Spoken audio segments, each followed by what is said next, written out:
మొన్న పుష్పరావు చచ్చిపోయింది కదా, దెబిడి దడదడలాడించిండు. ఇప్పుడు తండేల్ రాజు వచ్చిండు. ఆయన కెరీర్ లో ఒక మంచి సినిమా అనిపించింది నాకైతే తండేల్ రాజు.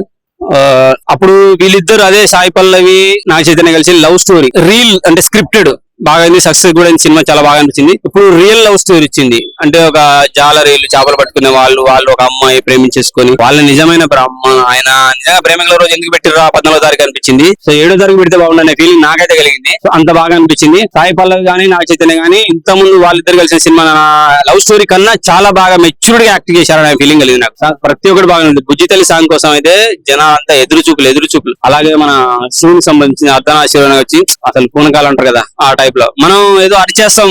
కెమెరా కనపడగానే మొబైల్ కనపడగానే ఎవరైనా వీడియో తీస్తారని అరిచేస్తాం, రెచ్చిపోతాం. అంటే వైరల్ అవ్వాలని చెప్పేసి తెల్లారేసరికి స్టార్ అయిపోవాలని చెప్పేసి గూస్ బంప్స్ వస్తానే అంటారు. రోమన్ లిక్క పడుతున్నాయి. నేనేది ఎవరు చూలే సినిమా థియేటర్ నేను కూడా రివ్యూ చెప్తాను. నేను కూడా అరస్తా రోమన్ లిక్క పడుతున్నాయి, బొచ్చులేస్తాను అని అంటారు. ఏది ఎవరు లేదు, ఊరికే గాలికి వదిలేస్తారు అనమాట. ఆ సినిమాలో చూపించిండు సాయి పల్లవికి నా చేతను వచ్చి ఇట్లా వెనక్కి పట్టుకోగానే ఇప్పుడు నా వాడా కాదా అని చెప్పేసి గుర్తిస్తుంది ఆమె. మెడల మీద రోమాలు లిక్క పడుతుంది. సీనోడు కనబడతారు చూడండి, మీకు రోమాలు లిక్క పడుచుకోవటం అంటే అది అట్లా ఉండాలి. ఇద్దరు బాగానే చేశారు. బెస్ట్ ఎవరు అని చెప్పలేము. సో అందులో నాగ చైతన్య అన్నాడు నాకంటే బాగా ఆమె చేస్తుంది, ఆమెతో డాన్స్ చేయడమైనా ఆర్టిస్ట్ గా యాక్ట్ చేయడమైనా నాకు చాలా కష్టం వేసింది, నాకంటే ఆమె బెస్ట్ అని చెప్పిండు. సో లేడీ పవర్ స్టార్ అంటున్నారు కాబట్టి సాయి పల్లవి బెస్ట్. అదే టైంలో నాగార్జున అన్న చిరంజీవి అన్న తర్వాత నాకు నాగార్జున అన్నయ్య లాగా పిలుస్తాను కదా, మా పెద్ద అన్నయ్య కూడా సేమ్ అలాగే ఉంటారు. మనం అంటారు కదా 7 ఉంటారు అని చెప్పేసి, కానీ ఒక్కనే ప్రపంచాన్ని చూపిస్తాడు దేవుడు, ఎందుకు అర్థం కాదు. మా అన్నయ్య అలాగే ఉంటాడు, మా పక్కూరులో కూడా అలాగే ఉంటాడు. వాళ్ళందరూ అసలు ప్రపంచాన్ని పరిచయం చేయడు. 7 మాత్రం పక్కా ఉంటారు, 100% గ్యారంటీ అది. సో నాకు సొంత అన్న లాంటి కాబట్టి అన్న కొడుకు అందగాడే ఎందుకు కాకూడదు, సారంగా దేవుడు ఎందుకు కాకూడదు అని నాకు ఒక పాట ఇచ్చిన అనమాట. అడిగుడి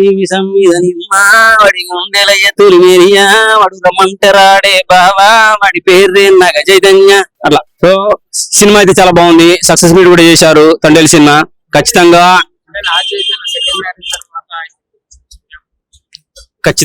పర్ఫెక్ట్ చేయం. శోభిత ధూళిపాల లైఫ్ లోకి వచ్చిన తర్వాత, ఎందుకంటే కొంతమంది సినిమా ఆమె ఒక మళ్ళీ పెళ్లి అవ్వగానే ఐరన్ లెగ్ అయితేమో, సినిమా ఫెయిల్ అయిపోతే ఐరన్ లెగ్, పాస్ అయిపోతే గోల్డెన్ లెగ్ అంటారు కదా, అవన్నీ ఆలోచించదు. సినిమా మెయిన్ గా సినిమా బాగుందా లేదా. సో మ్యారేజ్ అయిన తర్వాత సినిమా వచ్చింది కాబట్టి సో ఇప్పుడు ఆమె కూడా మంచి నేమ్ వస్తుంది, గోల్డెన్ లెగ్ అనుకుంటారు. సినిమా అయితే సక్సెస్ అయింది. సో మ్యారేజ్ లైఫ్ కూడా చాలా బాగుండాలని కోరుకుంటున్నా. గత ఇప్పుడు అటు అమ్మాయి అయిన సమంత, ఆమె లైఫ్ కూడా ఆగమే, మన లైఫ్ కూడా ఆగమే. టోటల్ గా మనోడు పెళ్లి చేసేసుకున్నాడు, హ్యాపీగా ఉంటున్నాను అని చెప్పాడు. సో హ్యాపీగా ఉండాలని కోరుకున్నాం. మళ్ళా ఎటువంటి ట్రోలర్స్ జరగకుండా ఖచ్చితంగా మామూలు హవా నడుస్తుంది. సంక్రాంతి నుంచి మామ స్టార్ట్ చేసేసిండు. ఆయనకి మామేమో మరి ఇప్పుడు మనకు బాగా వచ్చు. ఎంకి బా అని పెట్టుకున్నాడు కదా, ఐశ్వర్య బా ఎంకి బా అంటుంది కదా.